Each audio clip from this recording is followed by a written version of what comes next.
Welcome to Echoes of History, where we uncover the incredible stories behind the world's greatest creations. Have you ever stopped to wonder who came up with the idea of a school?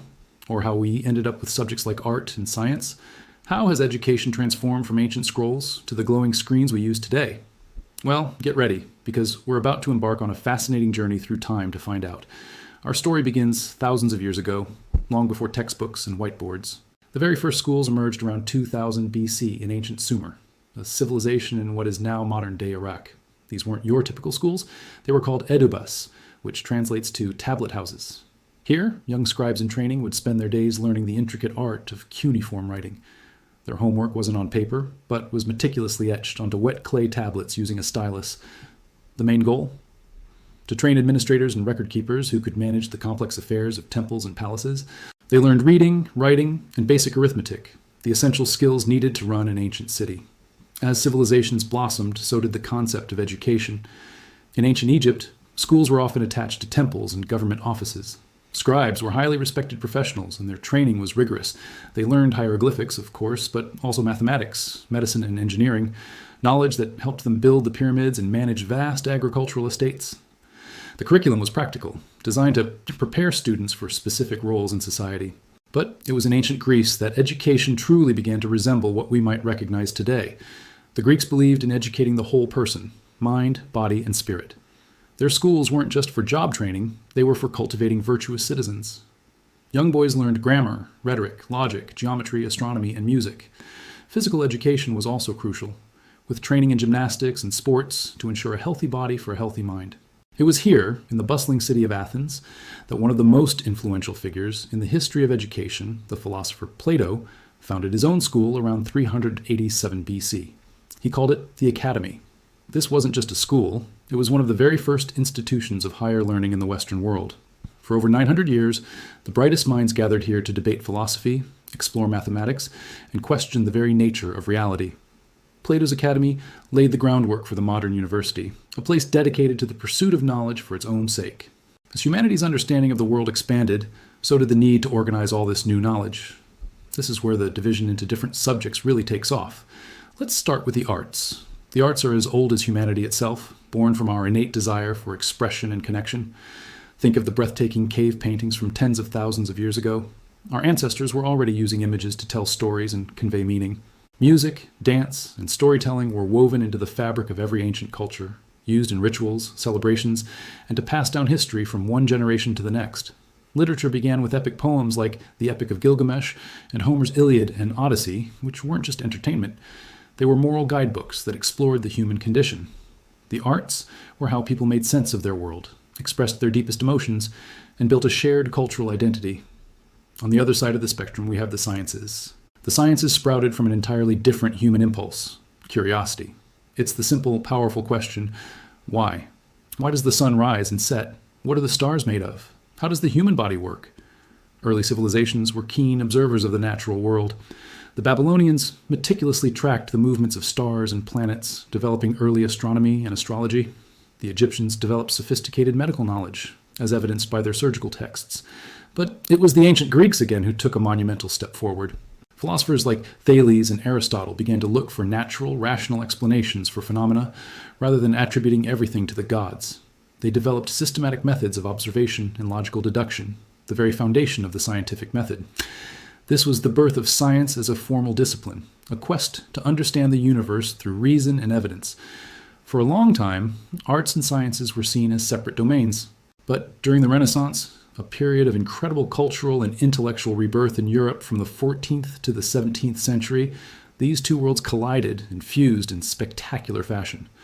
The motto of the Renaissance man was that one could excel in everything. And no one embodied this ideal better than Leonardo da Vinci. He was a master painter, creating masterpieces like the Mona Lisa, but he was also a brilliant scientist and inventor.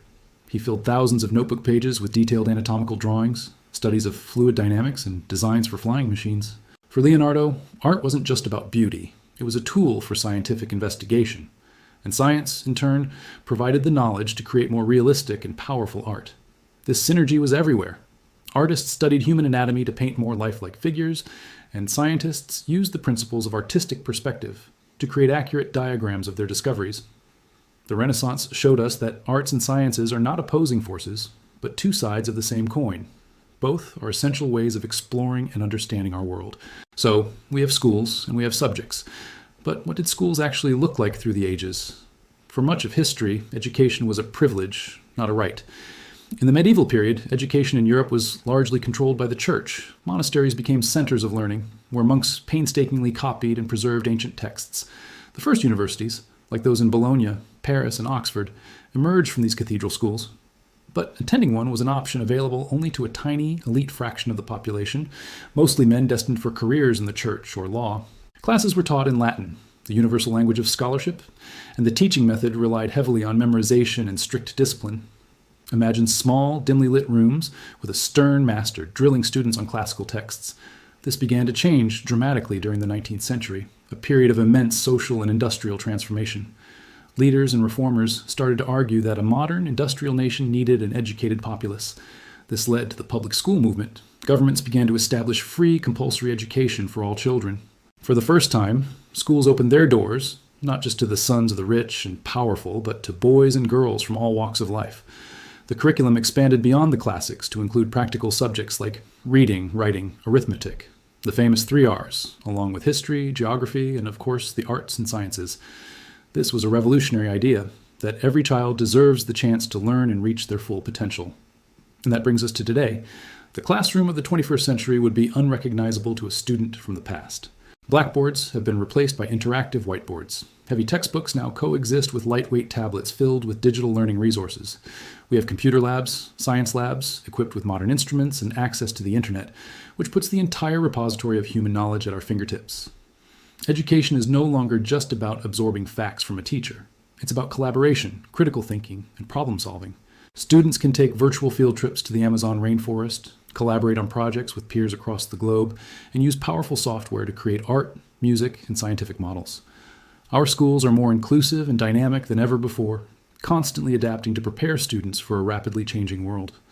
When you step back and look at this incredible evolution, from clay tablets to digital tablets, you realize that while the tools have changed, the fundamental purpose of education has remained constant. Education is the engine of human progress. It's what gives us the knowledge to understand our world, the discipline to improve ourselves, and the creativity to imagine a better future.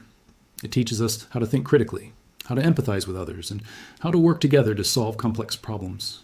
Every book you read, every equation you solve, every historical event you study, adds to your ability to make informed choices and contribute meaningfully to the world. Education is the most powerful gift we can give to ourselves and to the next generation. It's the foundation upon which we build our lives and our collective future. The story of schools is truly the story of civilization itself. It's a journey from exclusivity to inclusivity, from memorization to exploration. Thank you for joining us on this trip through time. If you enjoyed discovering how the past comes alive, please show your support by hitting that like button, sharing this video with a curious friend, and subscribing to Echoes of History for more journeys into our amazing past. We'll see you next time.